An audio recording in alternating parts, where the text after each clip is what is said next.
नमस्कार दोस्तों। जैसा कि हम आपको बताए थे कि आने वाले वीडियो में आपको दैनिक पूजा कैसे की जाती है वो हम बताएंगे।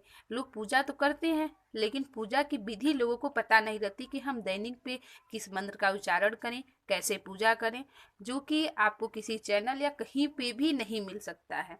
तो आइए आज जो चूंकि मैंने इस मंत्र को लिख रखा है और मैंने याद भी कर लिया है, मैं दैनिक पूजा पाठ में इसका यूज भी करती हूँ।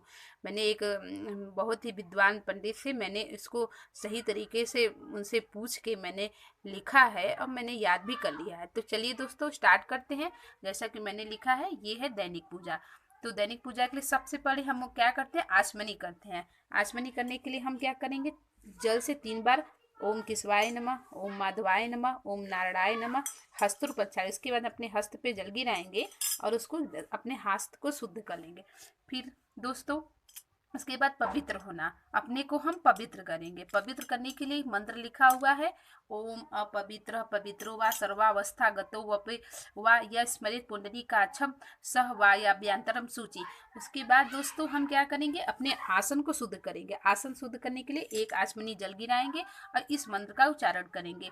ओम पृथ्वी तया धिता लोका देवी तम विष्णुनाधिता तम च धारे माम देवी पवित्रम कुरु चासनम। जैसा कि दोस्तों सबको पता है कि सर्वप्रथम हमें गणेश जी का ध्यान करना चाहिए। और गणेश जी का ध्यान करने के लिए ये मंत्र लिखा हुआ है, गजाननम भूत गणादि सेवितम कपित जम्बू फल चारु बक्षणम उमा सुतम शोक विनाश कारकम नमामि विघ्नेश पाद पंकजम विघ्नेश्वराय वरदाय सुरप्रियाय लंबोदराय सकलाय जगदीताय नागाननाय सुत यज्ञ विभूषिताय। उसके बाद दोस्तों हम गौरी जी का ध्यान करेंगे। गौरी जी का ध्यान करने के लिए या देवी सर्वभूतेषु शक्ति रूपेण संस्थिता नमस्तस्यै नमस्तस्यै नमस्तस्यै नमो नमः। या देवी सर्वभूतेषु मातृरूपेण संस्थिता नमस्तस्यै नमस्तस्यै नमस्तस्यै नमो नमः। ओम सर्वमंगल मांगल्ये शिवे सर्वार्थ साधिके शरण्ये त्र्यंबके गौरी नारायणी नमस्तुते। उसके बाद जैसे गौरी जी का मंत्र है ओम हींग दूम दुर्गाय नमः, उसका भी आप उच्चारण कर सकते हैं दोस्तों। उसके बाद हम जैसा कि कहते हैं कि 7 नदियों का हमें ध्यान करना चाहिए। 7 नदी का जल तो नहीं मिल सकता हमको, लेकिन हम 7 नदी को गंगा जल से अपने मतलब एक लेफ्ट की तरफ, एक राइट की तरफ और एक पीछे पीछे हम जल को फेंकेंगे। उससे क्या होगा, और हम इस जो मंत्र लिखा हुआ है इसी मंत्र का हम उच्चारण करेंगे। तो उससे क्या होगा कि हम एक तरफ से 7 नदियों का हम स्नान कर लेंगे। तो 7 नदियों के स्नान के लिए देखिए दोस्तों मैंने लिखा है कि 3 बार जल स्नान है। जैसे लिखा है कि गंगे, इसके लिए हम क्या करेंगे कि दोनों तरफ जल फेंकेंगे और पीछे जल फेंकेंगे और इस मंत्र का उच्चारण करेंगे। गंगे च यमुने च गोदावरी सरस्वती नर्मदा सिंधु कावेरी जले अस्मि सन्निधिम कुरु। फिर दोस्तों हम नवग्रह का ध्यान करेंगे। जैसे कि हर पूजा में नवग्रह का ध्यान करना बहुत जरूरी होता है और नवग्रह के लिए ये मंत्र है, ब्रह्मा मुरारे स्त्रिपुरांतुकारी भानु शशि भूमि सूतो बुद्धच गुरुश्च शुक्र शनि राहु केतव कुर्वन्ति सर्वे मम सुप्रभातम। उसके बाद दोस्तों जैसा कि कहते हैं कि हर पूजा पाठ में संकल्प बहुत जरूरी होता है। अच्छा दोस्तों, लोग दैनिक पूजा पाठ में संकल्प तो नहीं ले पाते हैं क्योंकि उनको संकल्प याद ही नहीं रहता। लोगों को लगता है बहुत बड़ा संकल्प है, कौन ले। जैसे कि दोस्तों मैंने बहुत ही शॉर्टकट में एक संकल्प बनाया है जो कि हमें डेली, अगर हम कोई भी भगवान की प्रार्थना कर रहे हैं, पूजा कर रहे हैं, तो हमें संकल्प तो जरूर करना चाहिए कि हाँ भगवान जी, हम ये आपकी पूजा कर रहे हैं, आप हमारी पूजा को स्वीकार करें, हमारे घर में सुख समृद्धि बनाए रखें।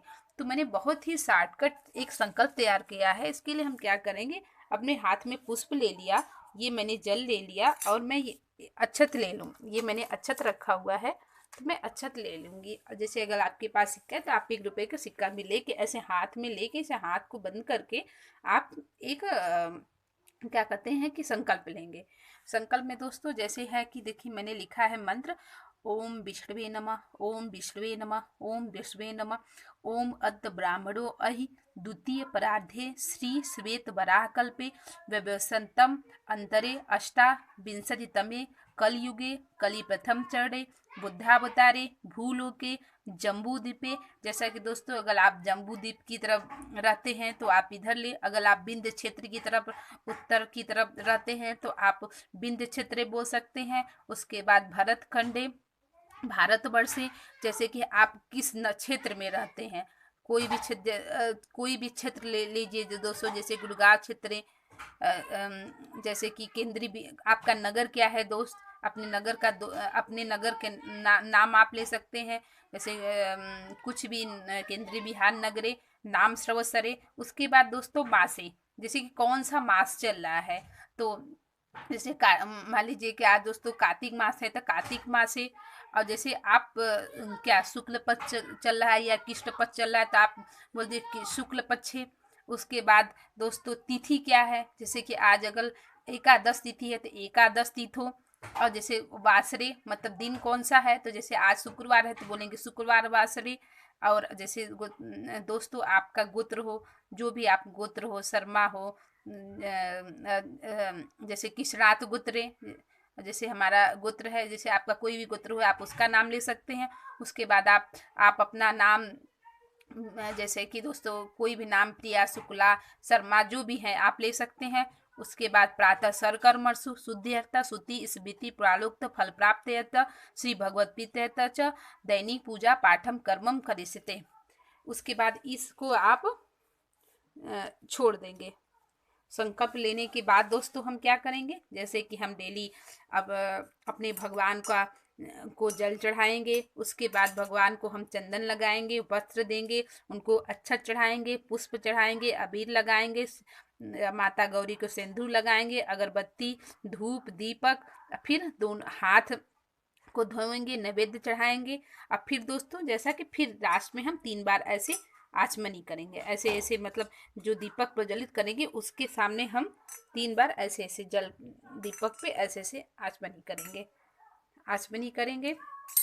उसके बाद जो भी अगर आपके पास पान सुपारी लौंग इलायची है, इत्र है, दक्षिणा देने के बाद जो आपके पास कुछ दक्षिणा होता है आप दक्षिणा भी अर्पित कर सकते हैं। अगर नहीं है तो आप नहीं कर सकते हैं दक्षिणा।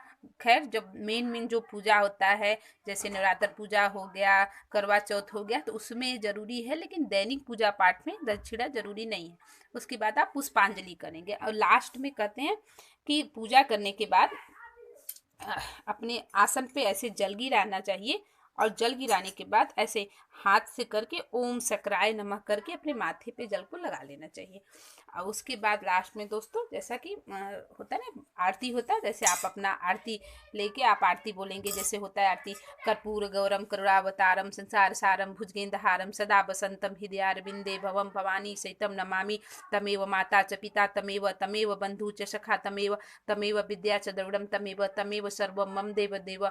जैसा कि दोस्तों ये जो मैंने मंत्र पढ़ा, इसको आप क्या कहते हैं, इसको जब लास्ट में आप कपूर की आरती कहें तो कपूर की आरती के समय आप इस मंत्र को बोले। मंत्र को बोलने के बाद आप घूम जाइए, जो आपने दीपक लिया है दीपक को घूम के उसके बाद अपने स्थान पर आ जाइए दोस्तों। फिर भगवान, जैसा कि आपने दैनिक पूजा में जो भी किया है, भगवान को आप हाथ जोड़े, आप उनको नमस्कार करें, उनसे कामना करें कि हमारा परिवार जो है वो उसमें सुख समृद्धि बना रहे, और हमारे परिवार हमारे बच्चों पर जो भी रोग कष्ट दूर हो, हे भगवान उसको आप दूर करें। जैसा कि दोस्तों ये जो संकल्प मैंने बताया है, तो इसको तो हर जो खास पूजा पाठ होता है उसमें तो जरूर पढ़ना ही चाहिए। लेकिन दैनिक पूजा पाठ में लोग कर नहीं पाते क्योंकि उनको ना बहुत टफ लगता है, बहुत बड़ा लगता है। तो इसके लिए आप इसको अगर आप डेली कम से कम अगर 10 दिन तक आप पढ़ते हैं तो ये सब चीज़ें ना आपको याद हो जाएंगी। जैसे हमको अगर हम ये संकल्प अगर मैंने लिखा है, मुझे ऐसे ही सब याद हो गया है केवल पढ़ते पढ़ते। और आप ना जैसा कि आप अपने पास कैलेंडर रख सकते हैं, अगर आपको नहीं तिथि याद है या आपको कोई पक्ष नहीं याद है, दिन नहीं याद है, तो आप उसकी जगह सिर्फ आप ऐसे बोल दीजिए अमुक नाम, अमुक वासरे, अमुक गोत्रे, अमुक नामे, अमुक क्षेत्रे, अमुक नगरे। अगर आपको किसी चीज का नहीं पता है तो आप अमुक अमुक लगा के आप आगे का पूजा स्टार्ट करते हैं। तो आई होप दोस्तों कि आपको जो मैंने बताया है वो आपको बहुत पसंद आया होगा, और आप हमारे वीडियो को लाइक सब्सक्राइब जरूर करेंगे। और जो भी आपको प्रॉब्लम होगी, जो भी आप पूछना चाहते हैं, हमारे कमेंट बॉक्स में ज़रूर लिखें ताकि हम आपकी समस्या का समाधान कर सकें। बाय बाय दोस्तों।